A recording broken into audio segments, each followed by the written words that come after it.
it was early in my ministry, and it was one of the first times that that I'd been entrusted to take a group of people anywhere in the ministry. I mean, I had taken groups of people other places, but I came to realize pretty quickly there's a difference between taking a squad of soldiers somewhere and taking a bunch of volunteers somewhere. The soldiers, when you take them, have to do what you tell them. Volunteers don't. And they just aren't as eager to drop and give you 20 when they don't do what you tell you. Not even when you, beg them, right? It's like, you should 20. No? Okay. Well, that's fine. Whatever. So I had taken a group of my college students and then a few other adults to Sun Valley Native American Reservation in Arizona. And we were there to work alongside of them for about a week, and it's a school there for the children in the community. A lot of these children are sort of abandoned into these homes, and the missionaries, they come alongside of these kids and just pour their lives into these children, helping them find and chart a course forward better than maybe their parents had. And we got a chance to come alongside of them and spend just an amazing week with these men and women and these children. And we'd been given several tasks when we were there, one of which was to redo an entire dorm. One of their dorms was fairly dilapidated, so much so that the bathroom that all of these young boys would use, the floor was actually starting to rot. And so, you'd walk into the bathroom and you could feel the bounce, and it had rotted all the way through into the beams underneath the building. So we cut out the entire, I say we, they, if y'all know my skills with saws and stuff, you'll know that I didn't have a part of it. They didn't let me do anything there. So I supervised a bunch of very able-bodied people cutting out an entire flooring and rejoicing a bathroom. And so I was sort of project manager. And another part of the project, we had to paint the entire dormitory. And there was this lady that was there with me, and she kind of volunteered and said, this is what I'm good at. And she really is. She's got this flair for, color and design, and she just does an amazing job with it. And so I sort of turned over that project to her. And it was a great week. We were having an amazing week. And we got to about the day before we're supposed to leave, and a good portion of this dormitory still hadn't been painted. And the lady who was running the project, she said, we still need a few supplies. I've got some ideas of things that I want to see happen. And so we're going to run and go get these supplies. We'll come back and we'll finish everything. Everything will be fine. She left me under the statement of everything will be fine. Well, she took off and she went and they went. And now, I need to preface what comes next with a few things. Number one is that none of them thought to take a cell phone with them, right? So, they left and we had no idea how to get a hold of them. And two, they took forever. And when I say they took forever, I mean, I didn't know if they were ever coming back forever. I'm sitting there, and I've got a whole group of people eager and anxious to do something, and they couldn't because the person running the project wasn't there. And so I had this moment as I was standing there looking at this big, long hallway and trying to calculate in my mind how this was going to work and when we were going to be able to make this happen and were we going to have enough time, and we couldn't get a hold of so-and-so, and so because I'm the pastor, and I've got the position, and I've got the power, made an executive decision. Paint the hall. And so they all got, okay, fine, they're just like, whatever, so they start painting. Now, they'd been gone a really long time. I felt really justified in making the decision because I was the pastor. I had the power to make decisions, right? No.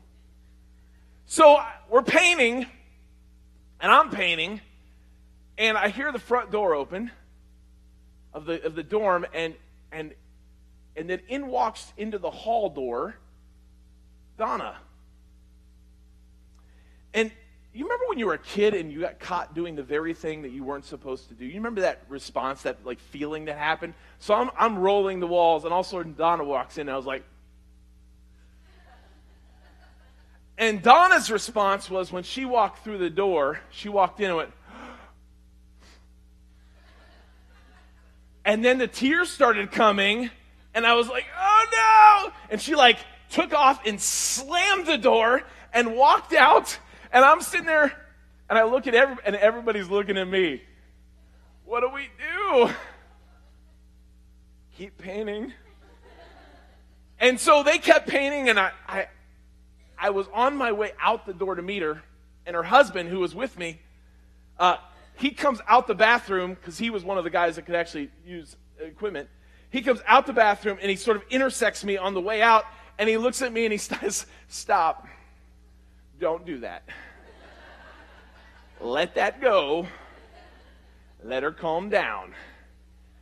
And so I said, okay. Then I got mad, right?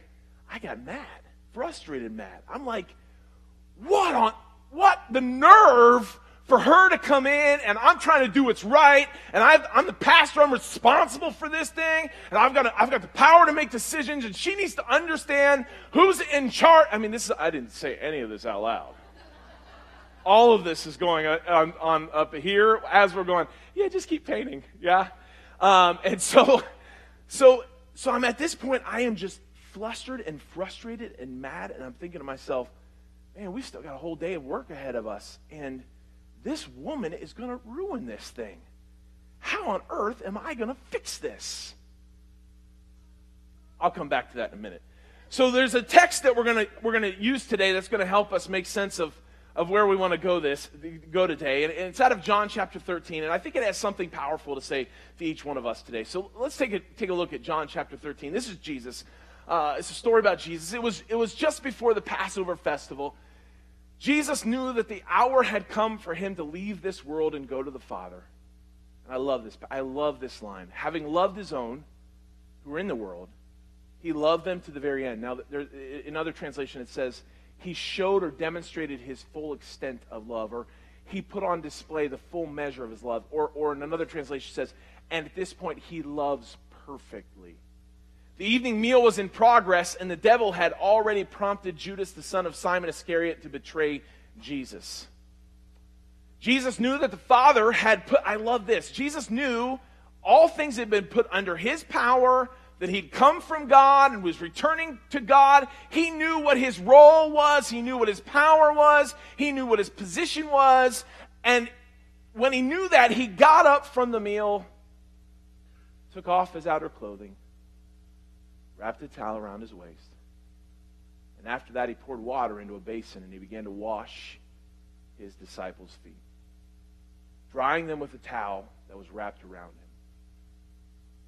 And he came to Simon Peter, who said to him, "Lord," that title there, just that title is loaded. Lord, that's a powerful position. Lord, are you going to wash my feet? And Jesus replied, "You do not realize now what I'm doing, but later you'll understand." "No," said Peter, "you shall never wash my feet." And Jesus answered, "Unless I wash you, you have no part with me." And then Lord, Simon Peter replied, "Not just my feet, but my hands and my head as well." And Jesus answered, "Those who have had a bath need only to have their feet washed. Their whole body is clean, and you're clean, though not every one of you. For he knew one was going to betray him, and that's why he said not everyone was clean. And when he'd finished washing their feet, he put on his clothes, and he returned to his place." Now understand this. I love this. "Do you understand what I've done for you?" he asked. "You call me teacher and Lord. You call me someone who has power and position and prominence, and rightly so, for that is what I am. But now that I, your Lord and teacher, have washed your feet, you should also wash one another's feet. I've set for you an example that you should do as I have done for you. Very truly, I tell you, no servant is greater than his master, nor is a messenger greater than the one who sent him. Now that you," I love this, "now that you know these things, you will be blessed if you do them." Let us pray. Father, in these few moments, we need your Spirit to come and be our instructor. Lord, you know how often I struggle with passages like this. And so, Lord, I'm not standing with fingers pointed outward. I'm standing here with my own fingers pointed inward. So, God, I'm just going to trust that I'll be able to get out of the way and you'll have your way. That you'll use me in spite of myself and in spite of my failings. That somehow there's a good word here, a word that's going to maybe set us up for something transformative in our lives. That as we walk out of here later, something will take place. Something will happen as a result of what your word says. So, Lord, if that happens and when that happens, and we're trying to trust that you can make that happen, we'll be certain to give you the glory. In the name of the Father, Son, and the Holy Spirit, as it was in the beginning, is now, and will be forever. And all of God's people said, amen. The table had been set, and the meal had been prepared, and all the arrangements had been made, just as Jesus had requested. There was an urgency to this particular meal that they had never felt before. They had eaten countless meals together before over a 3-year period, but there was something different about this meal that no one could put their finger on.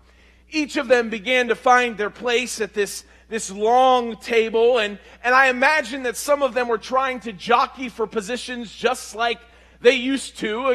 This who can sit closest to the master, as though sitting closest to Jesus would make them holier. And so they began to try to jockey, but they knew in their minds that eventually somehow Peter and John would end up on the right and left. They always did. And so without even thinking, they took their places at the table and they began to recline in anticipation of the meal. But then they looked around and they saw the face of Jesus, whose face looked unsettled, disturbed, and they couldn't understand why. Jesus looked around for a bit and he got up from the table. And he walked to the edge of the room next to the door where there was a basin of water. And now the disciples, they grew uneasy for a moment because they didn't really know what Jesus was going to do next. Now that wasn't unusual because Jesus wasn't altogether that predictable. But Jesus picked up the basin of water and started carrying it to the table. Now, when he's holding this basin of water, I have to believe that someone at that table thought, man, we about to get some wine. Because see, remember earlier in Jesus' ministry, when he had played around in some water, it turned into wine. He had been at a wedding party and they'd run out of wine. So he looked at these big cisterns and he says, okay, those are now wine. And he turns these big cisterns of water into the best wine that they had ever had. And I think when he was holding that basin, someone grabbed their cup and thought, this party's about to get good. Because, see, they were keenly aware of Jesus' power. One might say that, like many of us, they were obsessed with this idea of power. The capacity of Jesus to make things happen. In fact, they'd often misunderstood the intentions of Jesus based on their assumptions of power. They still clung to their misunderstandings of power, even though they attributed to Jesus the right titles like Lord and Messiah. There was a certain set of expectations when you called people, and we're going to talk about what those titles mean in just a moment, but when you called people Messiah or Lord, there's a certain set of expectations of power that come with that. And they'd witnessed some power.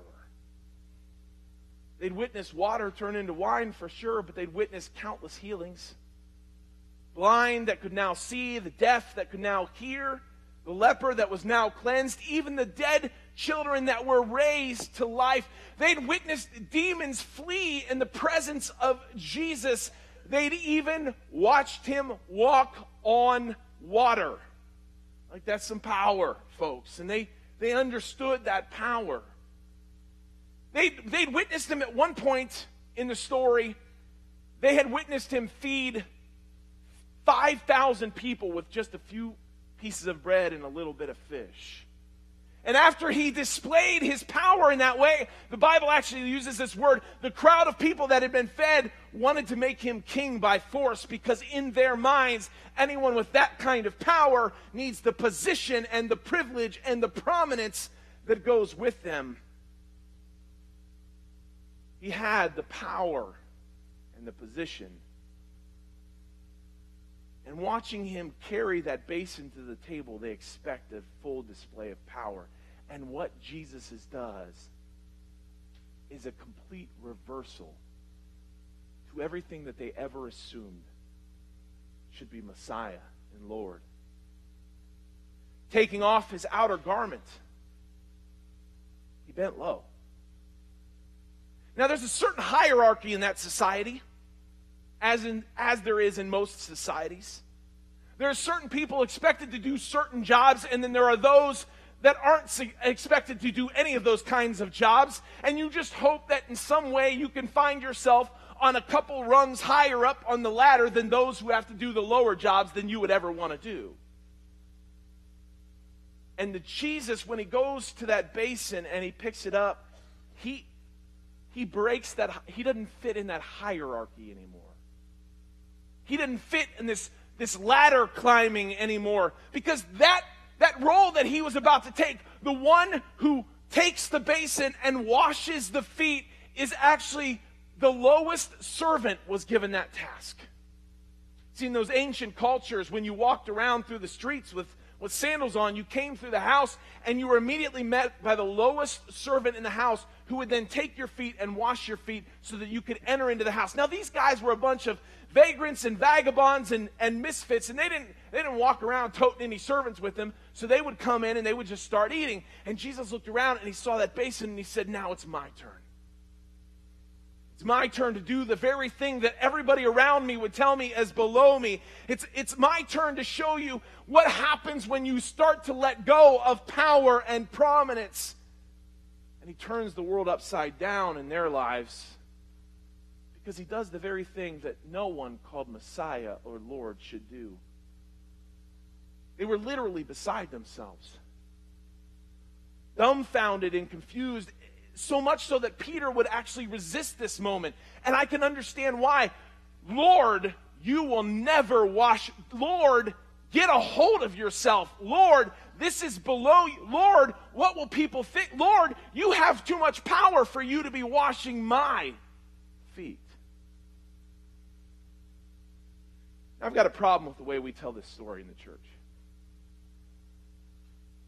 When we tell this story in the church, and I've heard it told a number of different times, it always ends up being this like really cute story of like, oh, like Jesus has washed his feet, right? Like Jesus is a really good man with these really good intentions, gets together with his really good friends, and like he wants to display on what humble servanthood looks like, and so he takes their feet and washes them. And I've even loved the way I've heard it preached, the way I've preached it myself. If Jesus shows the need to wash feet, then we all need to understand. And usually we preach that when certain jobs aren't getting done around the church, right? It's like, y'all folks need to be washing some feet around here. And even though there's like some truth in the fact of what he's displaying, what we end up using this passage to do is behavior modification, or in this case, behavior manipulation. We do that with this passage. We like force this passage onto people, and if you're a leader, then you want to remind your underlings, listen, you should be glad to wash feet because Jesus did it. Or in some cases, you get that, sorry gentlemen, but I'll be coming back to you later as well. You get that prideful, arrogant husband that looks at his wife and says, you should be happy to do your menial labor because Jesus washed his feet, and this just gives you a chance to act like Jesus. Yeah, that doesn't always go over well, guys. We manipulate behavior with this story. But see, I don't know that this story is like that, because I think the moment that this story loses its punch, then we have lost our way.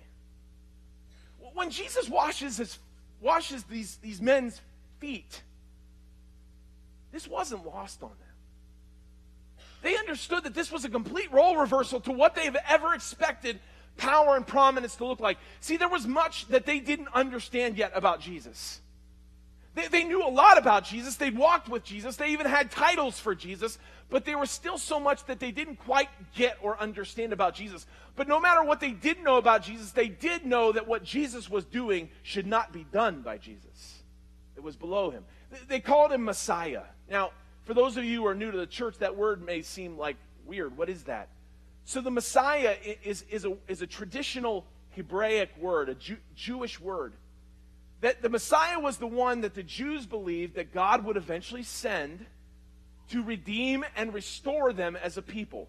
They had fallen under the captivity of many, many armies and many, many nations, and they lived in oppression and bondage, and they were crying out, God, send us a chosen one, a servant of the Lord, a Messiah. And their expectation was, like many of us, if someone is going to come and restore us and redeem us from these armies and nations, that this Messiah would come with power, strength, kingly, sovereign. Like they had expectations of what this would look like. And when Jesus would walk and heal and walk on water, it was like, okay, this is it. This is the Messiah. This is the one who has power. This is the one who has ability. But then Jesus kneels down in front of them and washes their feet. This is not something that a Messiah does. It's not someone with power or privilege or prominence does. Now, the story of Jesus will go on past these disciples, and we'll come to understand Jesus in a way that early the disciples didn't even understand him to be. They said Messiah, but in the Christian tradition, we go one step beyond saying he's the Messiah. We actually say that Jesus is God. See, this is key for us, because oftentimes when I hear people talk about Jesus, even in the church, I hear them say things like, well, there's Jesus, and then there's God. And then like God is pleased to sort of like adopt Jesus because Jesus acted really, really good, and like brings him up into the heavenly realms. But that is not actually Christian teaching. Christian teaching actually says that God is Jesus, that Jesus is God, that Jesus is God in the flesh, that Jesus is the full display of the character of God, who is so passionately in love with us that he will do nothing, he will not stop short from even donning the very flesh of humanity and coming and living among us. That God is Jesus. Jesus is God. In fact, one of the writers of the New Testament, Paul, writes a letter to the church in Colossae, and he says these words in his letter, and I think these words are powerful. For God was pleased to have all of his fullness dwell within him. Now, this is huge. Paul is saying that when you see Jesus, you are seeing the fullness of who God is. Your question is, who is God? What does God look like? And Paul immediately wants to point you back and say, if you want to know what God looks like, you look at Jesus, because Jesus is God in flesh. Jesus is walking amongst us. The stories about Jesus in the scriptures reveal to us who this God is that we call and we worship. And then the book of Hebrews writes these words: the Son is the radiance of God's glory and the exact representation of his being. Jesus is understood as the Son of God, and what that means is that Jesus, as Son of God, who is Father, Son, and Holy Spirit, that it's the Father above, the Son below, the Spirit that moves, and all of them three are one. We call that the Trinity. And that God is one who relates to the world in three ways. And the way in which he relates as Son is to say this, that when you want to see what the attitude, the characteristics, the very nature of who God is, you ought look no further than the person of Jesus. Which I'm going to just tell you what, this jacks me all up. Because when you start reading the God, listen, each one of us, when we start saying the word God, it comes with all these preconceived ideas and notions of who God is and what power is and what authority is and what sovereignty is and what strength and what might looks like and what this God of purity and holiness looks like. And then Jesus shows up in the gospel as he's chilling with prostitutes and sinners. And you're going, that's God? God hangs with prostitutes? Okay. That doesn't compute. So that should mess with you, folks. The fact that God in Jesus breaks about every social norm that you can imagine in pursuit of people that no one else would go after. This God who in Jesus comes not as this grandiose Messiah who has a purple royal robe and a crown and a scepter, but one who comes as a peasant carpenter amongst peasants who surrounds himself with a bunch of blue-collar workers and says, we're going to change the world not through might and power, but through love. This is the same God who in Jesus bends down, takes up a basin, and washes some feet. That should mess with your understanding of who God is. Think about this. That means that the moment that the knee of Jesus hits the ground, the knee of God is hitting the ground. That means that the moment that Jesus takes those dust-caked feet into his hands, God is taking the dust-caked feet into his hands. That means that the one who in John chapter 1 was called the Word or the wisdom of God, or the one through which creation comes, the Word was God, and the Word was with God, and the Word was with God in the creation in the beginning, and nothing was created except that it was created by him and for him and through him, that the same Jesus present at creation is now present at this cleansing. This should mess with your minds and your hearts. That means when we're seeing and meeting Jesus on his knees with basin and towel, we're meeting a God who's fully displaying his character, humility, sacrifice, servanthood. This wasn't lost on the early church. In fact, as the early church was trying to share this good news about this Jesus person, they would walk into markets and they would walk into synagogues where the Jews were, and they would say, hey, we got a story to tell you about this Jesus who we believe is God. Yeah, he came on earth as a human, peasant, blue-collar worker who washed feet and died on a cross. Yep, that's our God. And all of the people in the markets and in the synagogues would go, yeah, no, that's scandal. That's foolishness. That's a stumbling block. That doesn't make sense to us. Because in the way that we conceive of God is that we are historically obsessed in our talk about God with the words power and might and strength. What can God do? What is God capable of? What can God control? What can God make happen? What would God allow? You know, whenever I hear people say, I don't believe in God, why don't you believe in God? Because I can't believe God would allow certain things. They're anticipating questions about power. What is God's power? What is God's might? What is God's authority? What is God's strength able to accomplish?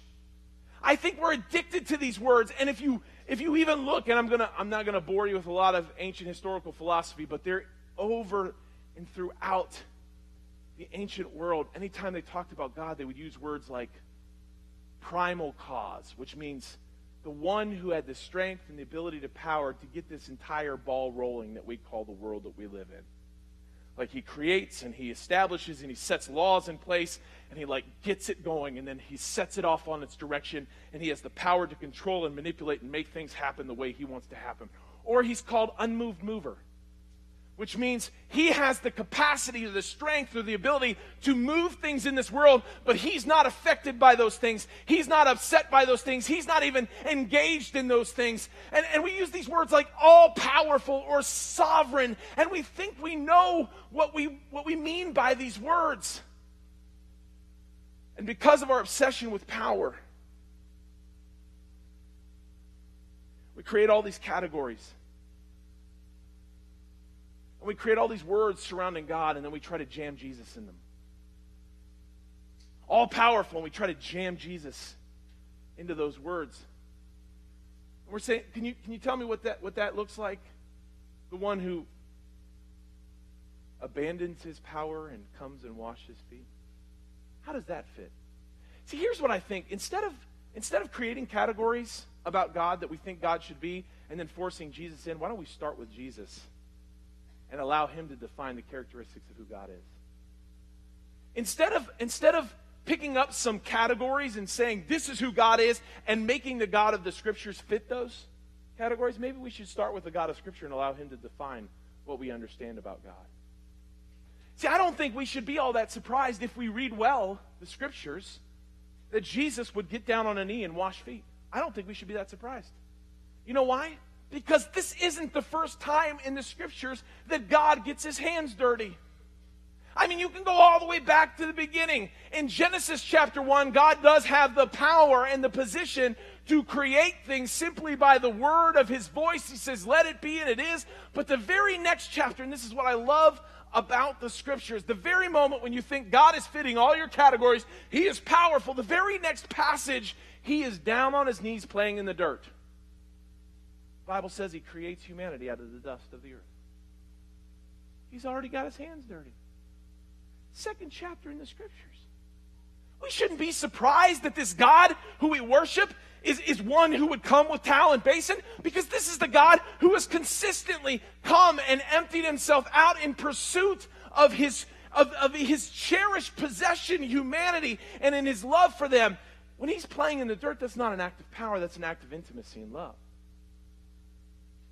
We have this God in chapter 3 who has the power and the position to kick humanity out of the Garden of Eden when they mess up. Adam and Eve, they had messed up, they had sinned, and God says, you are banished from the Garden of Eden. But what we miss is the very next chapter in which this God who has the power and position to do what he wants and how he wants to do, banishes himself from the garden and goes after them. In chapter 4 of Genesis, we find God outside the garden already chasing and pursuing humanity. He empties himself of the heavenlies and enters into the human realm. We have this God who has the power in Genesis chapter 6 and the position to announce that I'm going to destroy this world by a flood, and literally, this is what we miss. We want to say, how could God in his power destroy the earth? You miss the part that said his heart was broken because humanity had run astray. And he had the ability to flood the earth and says, I'm done with it. I've got nothing left. And just about the time he does that, his heartstrings are tugged because he can't see himself completely annihilating the object of his love and his care and his concern. So he rescues Noah and his family, and he brings them through this flood, and they land on dry ground. And this God who has the power to make the world flood and the world and the waters subside is the same God who in chapter 8 and 9 binds himself in covenant to humanity and says, I'll never do that again. This isn't questions about sovereignty and power. This is questions about love and desire. We have a God who loves so consistently over and over again that even when he has the power and the prominence and the position to do what he wants, how he wants, continues to abandon those things in pursuit of displaying his love, his humility, this God who comes low, this God who condescends, this God who, in the ancient terms, humiliates himself to be with us.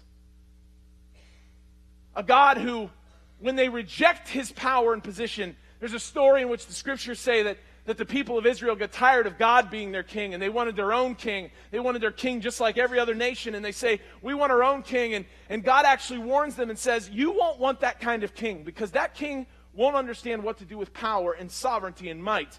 Because power corrupts, and absolute power corrupts absolutely, God says. And in this story, you're kind of realizing like God is like whispering to them, listen, I think you understand how power works, but it doesn't work the way you think it works, because there is great corruption in power. And they say, yep, that's what we want. So God says, fine, I'll give you a king. God had the power and the position to walk away from Israel and say, you know what? If you reject me, I am done with you. But you know what he does? The very next chapter, he says, okay, if you want a king, you want to fall under that kind of power, I'm stepping into the mix with you. Hosea, last week, the story that we told last week, God had the power and the position to be able to say, you know what, I'm done with you, wayward, rebellious, adulterous people. But what does it say in Hosea? He says, even though I have the power and the position to be able to end this thing, to be done with you all, he says, I am pursuing you in love as your husband, and I'll not give up on you. Throughout the entire scriptures, God is displaying his character the very same way over and over again.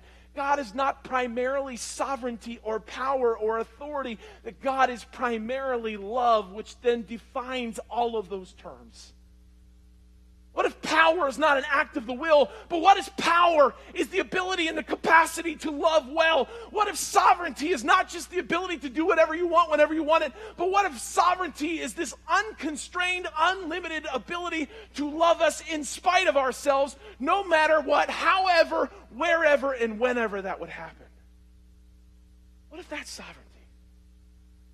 What if we started recognizing that what we see in Jesus with this basin and this towel is the very God we worship, who comes low, bends down, bends low, takes our dust-caked feet in his hand and tenderly cares for us.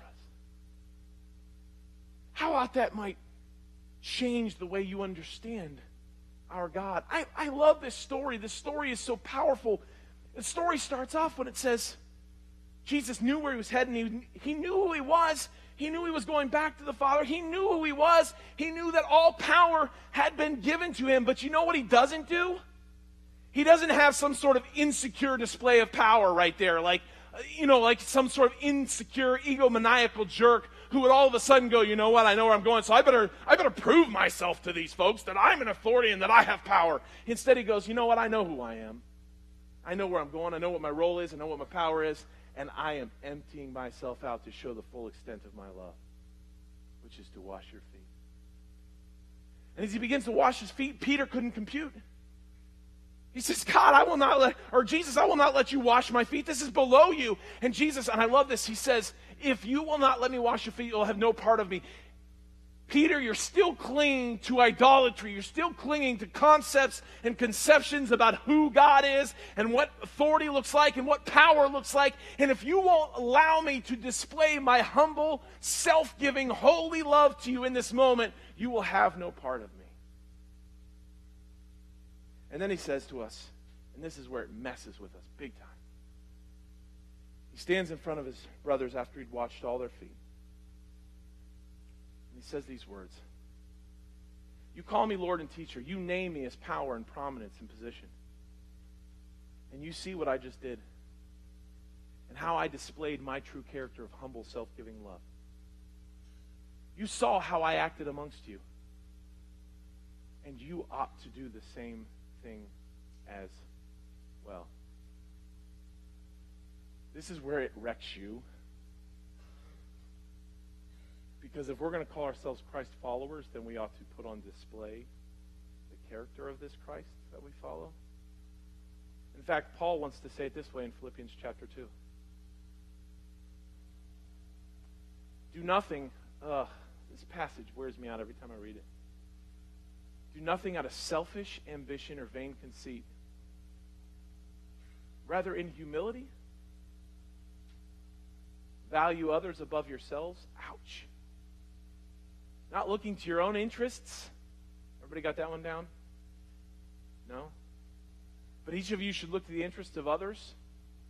In your relationship with one another, you should have the same attitude as Christ Jesus, who being in the very nature God, who being God, did not consider equality with God as something to be used to his own advantage. Did you hear that part? It says this, that Jesus, being God, having power and position, being God, refuses to play the God card. Instead, he humbles himself, making himself nothing, taking on the very nature of a servant, and being made in human likeness. And being found in the appearance as a man, he humbled himself by becoming obedient to death, even death on a cross. This is the same Jesus that we'll later find out on his way to the cross says, I could call legions of angels to come and rescue me, but I choose love, not power. I choose self-abandoning love, not might. I choose compelling love, not strength. Because I believe that ultimately, when you want to talk about power, there is nothing more powerful in this world than one's capacity to love well. Nothing. And I love it. He says, then display the same character. Live out the same attitude. And I want to tell you that's really tough in the world what we live in, because we have an addiction to power and might and strength in our lives. We often seek to be over others and able to do what we want. We seek to control and dominate and exert power and overcome others. And here's what I want to say. We are no more ready for the return of Jesus than they were 2,000 years ago. Because if he were to come as a peasant, carpenter, blue-collar worker in the factory, we would go, that's not God. Because we're obsessed with power and strength and might. Jesus wants to constantly turn that on its head.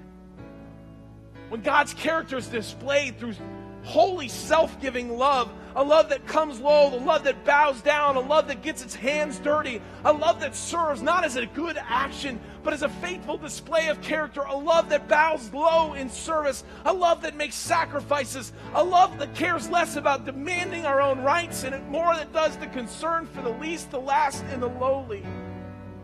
It's a love that puts sovereignty in check. It says only what is sovereign is my unconstrained and unlimited ability to love you no matter what. I'm afraid that as we follow Jesus, we misinterpret our power and our prominence and our roles and our positions.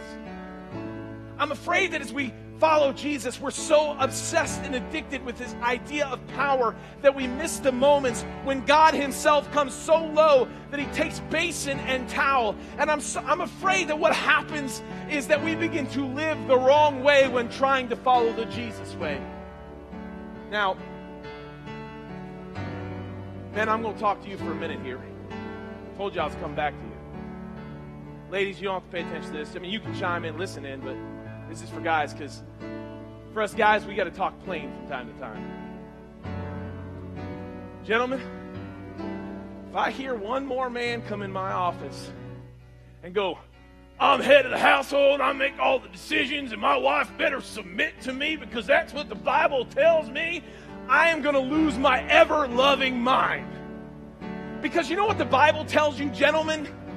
That if you're going to love your wife, you need to love her like Jesus does. And if you're going to love her like Jesus does, that means you don't bow your chest out and throw your weight around like you got power and position. That means you go finding a basin and a towel, and you come as a servant, humble-hearted man who will go down, bow down, take your wife's feet into her hands and wash those feet and say, you know what? You know where my power is found? My power is found in my ability not to give up on this marriage, not to give up on you, not to give in, because I'm going to love you no matter what. That's what power is. So don't go bowing out your chest. That just makes you an egomaniacal jerk when she needs a man who's going to love selflessly like Jesus. That's what you got to do. See, every day is filled with decisions that we have to make. Is it more important to be right, to assert my rightness, than it is to be righteous? Is it more important to have position over others, or exhibit the character of God by coming underneath them and serving them and loving them well? Is it more impressive to be in control or than to exhibit compassion? Is it more important to exert power over others or embody a self-giving holy love? See, when Jesus shows up, he wrecks our understanding and our idea about God. And God will never be the same in our hearts and minds because we can't see God the same way. And as a result, we can't see our actions the same way. So I was standing in that dorm. I was like, man. So we finished painting, and I went to bed that night, and I was steaming hot. I was so mad. I was mad because I had the power. I had the position she better recognize. I know she was in charge of painting a hallway, but I was in charge of an entire team. I was in charge of making sure everything got done. She needs to understand the kind of authority that I have. Then Jesus showed up. It's not always easy when he shows up, because he doesn't always say what you hope he'd say. So I'm there before the presence of God, and sometimes God has to speak pretty plain to me. Hey, jerk.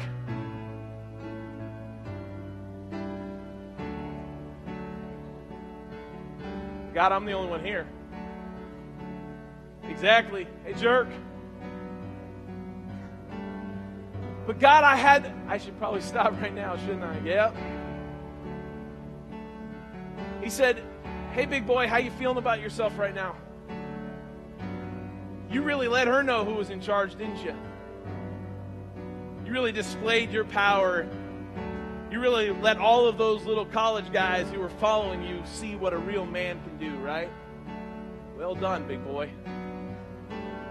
Then God said these words to me. He says, if this mission is a disaster, it has nothing to do with her. It has everything to do with what you do next. And I was like, oh, man. So we had devotionals at 7:30 in the morning, so I had to get real holy real quick. And not feeling holy at all. I'm just be honest with you. I wish I could tell you that when Jesus said that, I got all Jesus jazzed. It was like, okay, this is my chance to grow in Jesus. I was still begrudging. I was still like, come on, God, I'm right. Like, let me have this one. He says, no, that's not how this works. So that morning, I found a big Tupperware dish. Filled it up with water, and I took a towel off my bed and threw it over my shoulder. I walked in the room where all of the folks had gathered, and sitting back in the back of the room with her arms folded was Donna, just looking at me. And I walked in with this towel and this basin, and I could feel the weight of my own jerkness on my shoulders. And I walked up to her, and I said, Donna, I have failed you. I have failed you as a pastor. I have failed you as a leader, and I have failed you as a man. And I'm not okay with that, and I don't expect you to be okay with that. So I got down, and I turned to her husband, and I made the decision I was going to wash his feet and not hers, because I'm not touching some woman's feet. That's just a little too intimate for me. It's weird. So I grabbed his feet and I said, listen, man, I said, I need you to stand instead of your wife right now. I need you to stand in the gap for her. I took off his shoes, and it's the first time I'd ever done anything like this in my life, and I washed his feet. And I looked at her as I was washing his feet, and I said, I hope you can see it in your heart to forgive me. You had a vision and a dream for that, and I took that away from you, and I am sorry. That was not something that I should have ever done. I took away your purpose, and that wasn't okay. And I hope you can forgive me. I found myself in that moment, the one who had the power and the position, having to divest myself of it completely so that real reconciliation and healing could happen. I had to give it away in order for the grace of forgiveness to be given to me. God reconciled that moment, and it turned out to be a beautiful trip. But I walked away from that trip learning a very valuable lesson. That life is not about power and position and authority and might and strength. It's about faithful capacity to love well, no matter what, whenever, and however it is required of you. Our lives will not be measured by what we're capable of accomplishing and doing, but by how well we've loved while we've been here. And that's given to us through the character of God, not through just random good deeds. So I'm going to ask my worship team to come out. I actually want you guys to just stay seated for a little bit. We're going to play one song. And here's my homework to you as they're singing. I need you to take a moment, and I need you to reflect. And I need you to think about the one person, or maybe the two people, in your life that right now you've asserted your power over. Right now that you are using your power and your position to sort of put them in their place. And maybe for some of us, that actually starts in our home. It starts with our spouse. It starts with our kids. It starts with our elderly parents or our not-so-elderly parents. It starts maybe at work in the way we've been conducting ourselves and having this attitude. It may start with someone here in the church that you've wanted to exercise your authority and stand over when God is saying, no, when you follow me, you come low. I'm not going to ask you to do anything with that right now except for to know that, name it, and make up your mind that I'm going to do something about this week. Last night, a young man who'd been at the church 4 times got saved out of the jail by one of our correctional officers, and been here 4 times. He comes up to me after the service last night. He shakes my hand. And he says, I know where I got to go. He says, I'm leaving here right now, and I'm going to that person that I've done all that to, and I'm going to ask for forgiveness, and I'm going to make amends right now. And I'm going, thank you, Jesus. So here, in this place right now, let's just take a moment and reflect. Father, move. Remind us, teach us, tell us who it is that we need to display the humble, self-giving character of God, the love of God, too, in the way we live and act, and maybe even how we ask for forgiveness. Help us, Lord, as we reflect on this.